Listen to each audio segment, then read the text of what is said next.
నమస్తే ఫ్రెండ్స్. ఈ పొన్నూరు ఆంజనేయ స్వామి టెంపుల్, ఆంజనేయ స్వామి temple, Dakshinamurthy temple కలిసి ఉంటాయి. రెండు మెయిన్ రోడ్డు బస్ స్టాండ్కి దగ్గరలో ఉంటుంది. మంచి ప్రసిద్ధి చెందిన దేవాలయము, చాలా మహిమగల దేవాలయము. ఇది ఇలా ఎంట్రన్స్ ద్వారము, ఇలా లోపలికి వెళ్ళాలి.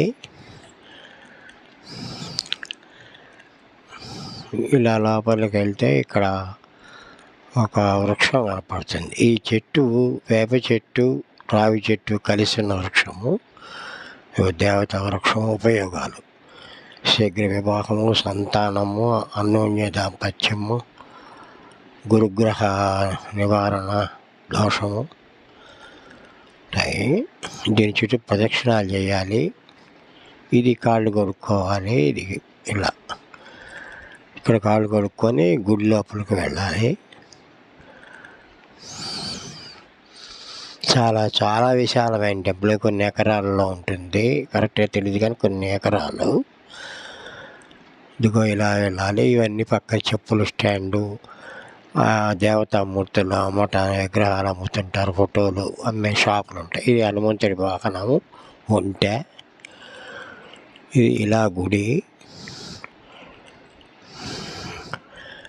గుడి చాలా పెద్ద, విశాలమైన, చాలా ఇదిగోండి. ఇది దేవాలయ దర్శన వేళలు ఉదయం 6 నుంచి 12:30, సాయంత్రం 3 నుంచి 8.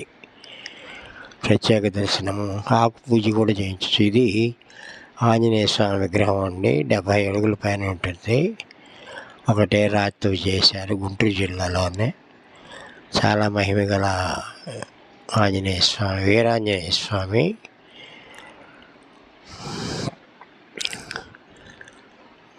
చాలా మహిమగల వీరాంజనేయ స్వామి.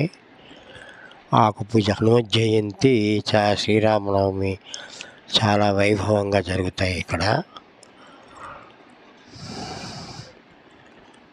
ప్రతి ఒక్కళ్ళు దర్శించుకోవాల్సిన క్షేత్రం. గుంటూరు జిల్లాలో చాలా ప్రసిద్ధి.